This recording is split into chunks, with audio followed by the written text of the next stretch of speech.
앞선 강의에서 지방자치의 정의와 제도를 정리하고 주민이 지방자치에 어떻게 참여할 수 있는지도 살펴봤는데요.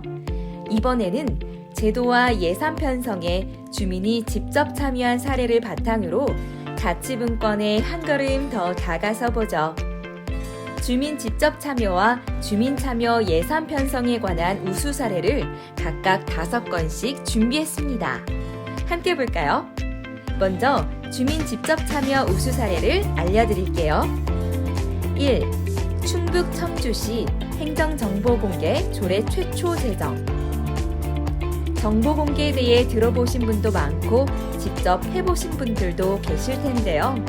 이 정보공개는 국민의 알 권리를 정부가 인정한 제도입니다. 이는 1992년 1월 4일 청주시에서 조례로 제정하며 시작됐는데요. 지방행정이 주민의 세금으로 이뤄지는데 당연히 정보를 공개해야 한다는 요구가 커졌기 때문입니다. 그렇지만 당시 정부의 반대로 한동안 시행되지 못했었어요. 청주시와 청주시의회는 다시 팔을 걷어붙이고 대법원에 제소한 결과 합헌 판결을 받고 본격적인 정보공개 제도가 시행됐습니다. 청주시의 정보공개 제도는 약 2년 만에 전국 180여 개 지방자치단체로 퍼져나갔고 정부도 1994년 국무총리령으로 행정정보 공개 운영 지침을 시행하게 됐답니다. 또 1996년에는 공공기관의 정보공개에 관한 법률이 제정됐고 2년 뒤 법이 시행됐죠. 이로써 우리나라는 아시아에서 맨 처음으로 정보공개법을 가진 나라가 됐습니다. 여기에 2004년에 통합정보공개 시스템이 구축돼 한층 투명한 행정이 이뤄질 수 있는 밑바탕이 마련됐고요. 정보공개법이 시행되고 있는 나라는 우리나라를 포함해 전 세계의 50여 나라이고 우리나라의 정보공개 청구 건수는 매년 10%대씩 증가하고 있는 추세랍니다. 2. 전남 담양군 마을자치 조례 제정. 마을 주민들이 자치를 직접 담당한다면 어떨까요?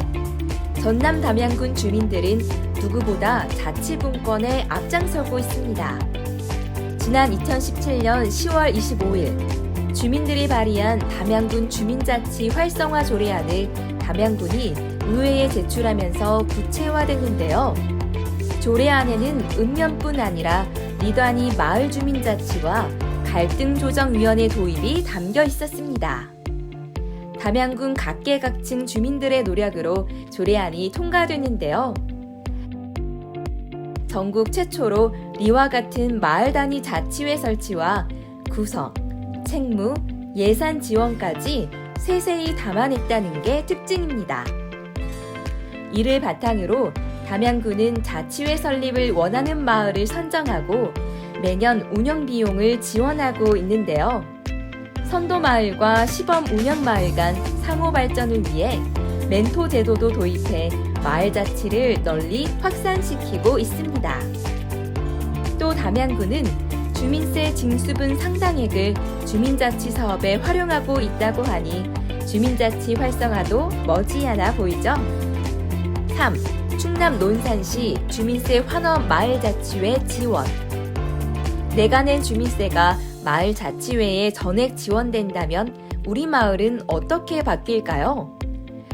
충남 논산시에서는 풀뿌리 민주주의가 실천에 옮겨지고 있습니다. 논산시는 지난 2017년부터 주민세 5억 1천만 원을 주민에게 그대로 환원했는데요. 이른바 동거동락 마을자치회의 동력이 되고 있습니다. 동거동락 마을자치회는 기존 읍, 면, 동 자치회와 달리 1000명 규모의 마을로 구성됐는데요. 그만큼 주민과 밀접한 단위겠죠? 주민세 징수분 전부를 자치기구에 돌려준 사례는 논산시가 전국 최초라고 하네요. 이를 보고 당진시와 광명시 등 다른 기초자치단체도 앞다투며 주민세 일부나 개인균등분 전액을 주민자치사업에 환원하고 있답니다. 그러면 동거동남 마을자치회는 주민세를 어느 곳에 쓰고 있는지 궁금하시죠? 주민협의체를 통해 주민자치와 생활 불편을 해소하고 마을 문화행사에 자율적으로 주민세가 쓰이고 있다고 합니다. 현재까지 500여 개에 달하는 마을자치회가 논산시에 자리 잡고 있고요. 읍면동장도 주민 직접 투표로 뽑는 정책을 결정하면서 직접 민주주의의 가능성에 성큼 다가서고 있답니다. 4. 광주 동구 동명공동상생협의회와 독리단길의 상생의 길. 최근 들어 광주의 핫플레이스로 떠오른 동명동. 광주의 경리단길이나 독리단길로도 불리는 곳인데 그만큼 방문객이 많다는 뜻이겠죠. 하지만 대형 프랜차이즈 증가와 임대료 상승 등 여러 갈등이 발생하고 영세상인이 상권에서 내몰리기도 하면서 동명동은 몸살을 앓았습니다. 이를 해결하기 위해 주민들과 전문가가 머리를 맞댔는데요. 그렇게 동명공동체 상생협의회가 탄생했습니다. 동명공동체 상생협의회는 먼저 상생협력 방안을 마련했고요. 마을 의제를 발굴해 주민주도 사업을 실행해 나갔습니다. 그 결과 주차장을 무료 사용하기로 국립아시아문화전당과 협약을 맺은 상가 179곳의 매출이 64%나 올랐고요. 착한 임대료 인하 운동을 통해 임차인 117명의 부담도 덜게 됐습니다. 이 같은 성과는 2020년 골목경제 회복지원 사업 우수사례 발표대회에서 최우수 사례로 선정돼 행정안전부 장관상을 받기도 했습니다. 현재 동명동 상생협의회와 독리단길 상생의 길 사업은 갈등과 분쟁 해결에서 나아가 문화와 예술이 공존하는 아름다운 마을의 조성을 목표로 한층 성장했다고 하네요. 5. 광주 광산구 광산형 주민자치회. 우리 마을이 겪고 있는 문제를 해결하려는 주민들의 노력은 광주 광산구에서도 이어지고 있습니다. 광산형 주민자치회는 지난 2019년에 첫 발을 내딛었는데요. 당시 3개 동이었는데 약 2년 만에 12개 동으로 크게 늘었습니다. 자치학교를 열거나 주민자치센터 프로그램을 운영하는 등 그동안 주민자치회의 기틀을 마련하는 데 힘썼다면 앞으로는 축적된 경험을 토대로 주민자치회의 퀄리티를 높이는 데 중점을 두고 있는데요. 2023년까지 광산구 전체 21개 동에 주민자치회가 전면 도입될 예정이라고 합니다. 주민자치회 앞에 광산형이 붙어서 다른 지역과 어떻게 다른지 궁금하실 텐데요.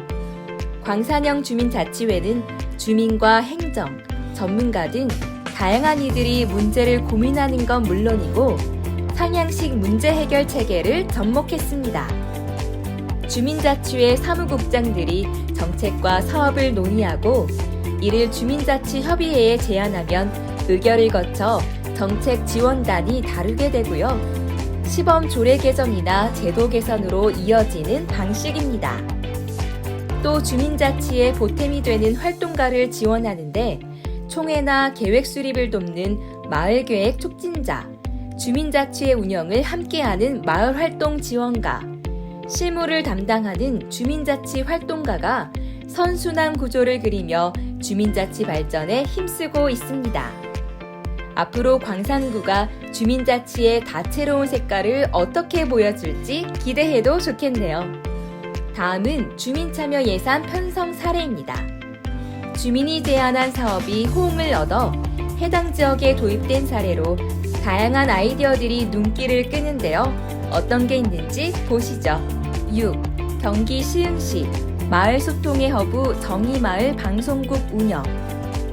경기도 시흥에는 마을 주민들이 소통하는 특별한 허브가 있다고 합니다. 유튜브 같은 영상 매체가 접근성이 뛰어나다는 점에서 착안해 시흥시 주민이 내놓은 아이디어인데요. 바로 마을 커뮤니티를 기반으로 지역과 소통하는 방송국을 운영하는 겁니다. 정의마을 방송국은 민관협업으로 첫 단추를 끼우고 이동통신사와 지역방송이 콘텐츠 개발에 힘을 보태면서 매주 한 번씩 주민이 만든 정규 프로그램을 송출하고 있습니다. 또 최근에는 코로나19에 따라 온라인 미디어 활동과 교육을 진행해서 마을 주민과 소통을 강화했다는데요. 언택트 시대에 걸맞는 행보로 보이네요. 7. 대구시 골목길 화재 안전지킴이 설치. 골목길은 화재에 취약하거나 소방차가 들어서기 어려운 곳인데요. 이 같은 화재 취약 장소에도 주민들의 손길이 닿았습니다. 대구광역시 달서구 주민이 제안한 내용으로 이른바 골목길 화재 안전지킴이. 골목길 곳곳에 소화기를 설치해서 화재 피해를 미리 예방하고 주민들의 불안도 덜어낼 수 있어서 일석이조. 이 아이디어를 바탕으로 대구시는 대상 장소를 선정하고 좁은 골목길 16곳에 소화기를 전부 설치했다고 합니다. 한 주민은 지난 2021년 대구 이천동에서 발생한 화재로 보금자리를 잃어버린 이웃을 보면서 마음이 많이 아팠는데 누구나 쉽게 볼 수 있도록 소화기가 비치돼 안심하고 생활할 수 있다는 소감을 전했습니다. 골목길 화재 안전지킴이를 통해 안타까운 사고가 다시 발생하지 않길 바랍니다. 8. 부산시 벽화와 함께 걷는 아름다운 등굣길 조성. 학교 가는 길이 예쁜 벽화로 가득하면 발걸음이 훨씬 가볍지 않을까요? 부산광역시 사하구의 다산초와 다송중으로 가는 오르막길이 그렇습니다. 오래된 옹벽을 어떻게 하면 탈바꿈 시킬 수 있을지 고민하던 주민들이 내놓은 제안인데요. 무엇보다 주민과 학생, 작가들이 직접 등굣길 벽화를 그리는 데 참여해 의미가 더 깊다고 합니다. 주민 참여 예산 사업으로 선정된 만큼 예산이 투명하게 쓰이고 책임감도 강했다는 건 두말하면 잔소리. 벽화뿐만 아니라 조형물과 타일도 다시 설치했다고 하니 누구나 보기 좋고 더욱 안전하게 지나다닐 수 있겠네요. 9. 전북 완주군 청소년이 스스로 운영하는 카페, 청소년 전용 문화공간 조성. 수업이 끝나면 여가를 즐기고 싶어도 공간이 마땅치 않은 청소년들이 많은데요. 전북 완주군에는 청소년 스스로 운영하는 카페와 문화공간이 있습니다. 완주군의 두 중학생의 제안으로 시작된 사업으로 기존 청소년 문화의 집을 활용해 청소년 휴식 공간을 만든 겁니다. 이곳에서 청소년들은 책을 읽거나 게임을 즐기고 음료를 만들어 마신다고 하네요. 스터디와 동아리 소모임도 가능한 시설까지 갖췄다고 하니 공부하다가 잠깐 휴식을 취하기에도 제격이겠네요. 10. 광주 광산구 밝게 빛나는 우산동. 주민 참여 예산을 통해 어두운 골목길을 LED 벽화로 환하게 밝힌 곳도 있습니다. 광주 광산구 우산동인데요.